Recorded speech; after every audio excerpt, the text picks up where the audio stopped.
Chapter 5. A Dog's New Name. A slender, older man limped into the Vega's living room. He was dressed in khaki work trousers and a green shirt. "Today is not good for children's adventures," he spoke solemnly. "Last night there was a cradle moon.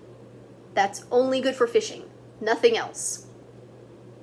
Dolores giggled at the astonished look on the faces of the Hollister children. Then Mr. Vega said, "I'd like you to meet Truchas. He served my family many years as a sheep herder, but he no longer goes out on the range, except to ride with Diego and Dolores." Truchas smiled and did not seem so solemn anymore. He shook hands with the Hollisters, saying he was very glad to meet them. "Mr. Truchas, how can you tell when things are going to happen before they do?" Holly asked him in awe. The old sheep herder seated himself on a stool in front of the fireplace and replied in his deep voice, "My grandfather taught me many secrets of telling the future, but I promised never to reveal them." The 5 children from Shoreham felt a little shivery when he said this. How mysterious it sounded. Mr. Vega laughed. "It's surprising how many of Truchas' predictions come true," he admitted. "And it's surprising how often the moon foretells good fishing," Mrs. Vega added with a wink. "You see, Truchas means trout in Spanish. That's how Truchas got his nickname." Pete and Ricky eagerly questioned the old man about fishing in the river nearby. Both boys loved to fish and had lots of fun back home seeing who could hook the biggest catch. "We'll go fishing tomorrow," Truchas said, and shuffled off. Soon it was time to feed the rabbits. Dolores and Diego led the way to a long row of wire pens, some distance from the ranch house. The cages were filled with white rabbits, twitching their pink noses and flopping their long ears. "They're darling," Holly exclaimed. "May I pick one up?" "Of course," replied Diego, lifting the lid of one pen. Reaching down, he picked up a plump rabbit and put it in Holly's arms. "Oh, you sweet thing," the little girl murmured, stroking the animal's soft fur. "He isn't scared of me," Holly added in a pleased voice. Dolores gave the other children handfuls of lettuce leaves. Instantly, each child ran to one of the pens, opened the lid, and began dropping in the pieces of green vegetable. "Oh, see the bunnies hippity-hop!" Sue squealed with joy. They all laughed as the rabbits scampered after the food, their noses twitching harder than ever, and their snowball tails bobbing. "Your bunnies have very good manners," Pam commented. "They take only little nibbles, even though they're real hungry." Just then, Holly noticed that one rabbit had no lettuce to chew. "Guess he didn't hop fast enough," she thought. "Poor thing." Holly was about to give it a lettuce leaf when an idea popped into her mind. "Maybe the bunny will sit up and beg like our dog Zip," she told herself. "I'll try him." Holding the leaf where the rabbit could see it, just above the open pen, Holly coaxed gently. "Now, bunny, nice bunny, sit up and ask for your supper." The rabbit's shiny eyes gazed hungrily at the lettuce, which Holly dangled above him.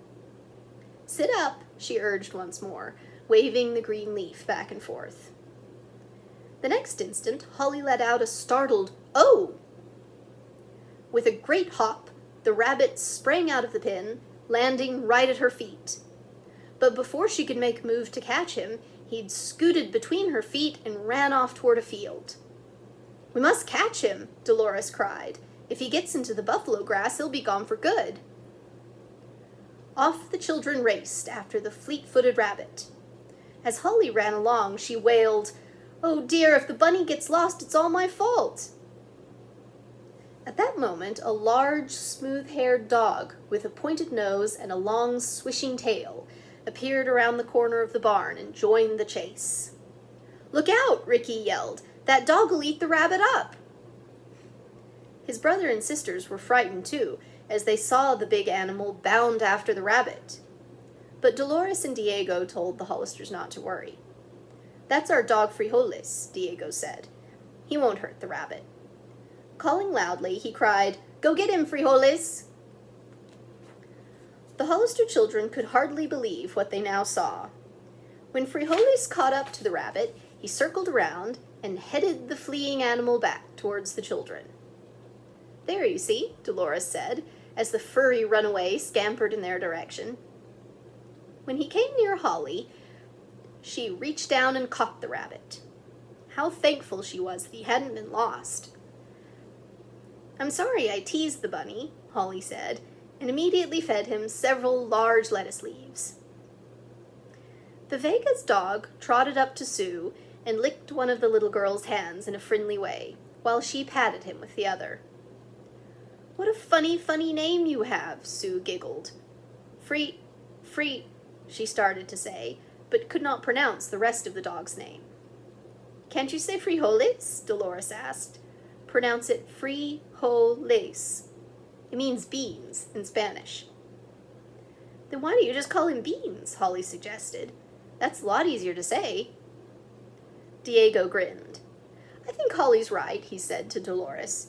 "Perhaps we should call frijoles just plain beans, at least while the Hollisters are visiting us." "Then he should have a new birth certificate," Holly laughed. "Here, Beans." The friendly dog came over to her, wagging his tail so hard that he stirred up a little puff of dust on the ground. "Well, you girls rename frijoles then," Diego chuckled. "I'm going to show Pete and Ricky Dad's plane."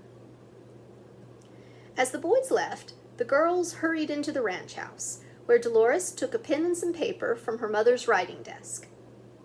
Handing them to Pam, she said, "Will you write out a new birth certificate for frijoles?"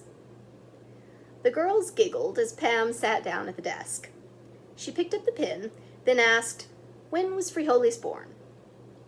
3 years ago, Dolores replied. Pam wrote down a few lines on the paper. Then she arose and made her expression very serious as she called Frijoles over.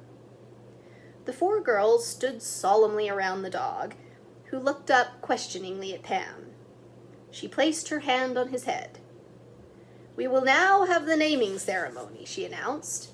"We hereby declare your new name to be Beans." Then, holding up the paper, Pam read, "Beans Vega, born August 3 years ago. Dr. Hollister." The others shouted with laughter as Pam put the certificate between the dog's teeth.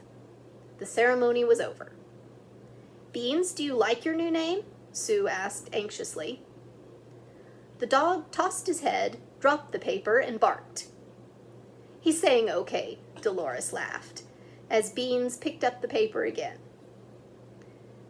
Meanwhile, the boys had walked to the big barn where Mr. Vega kept his airplane. As the doors swung shut behind them, Ricky and Pete gasped in amazement upon seeing a beautiful red 6-passenger plane. "Yikes," Ricky exclaimed. "I wish we had one like this in Shoreham." "So do I," Pete agreed eagerly. "Only one with pontoons, so we could land on the lake." Diego and his friends climbed into the cabin of the plane, and he showed them the instrument panel. "Be careful never to touch this button," Diego warned them, "because it starts the motor." After they had looked through the well-equipped plane for a while, Diego and Pete climbed out, but Ricky remained in the cabin. "This is a nifty rudder," Pete remarked, looking up as the two walked around the back of the plane.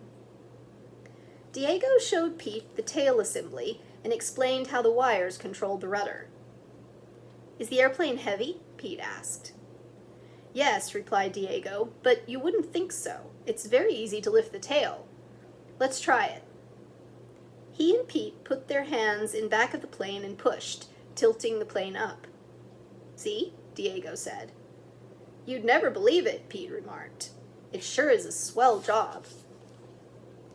Inside the plane, however, the sudden movement had caused Ricky to lose his balance near the instrument panel.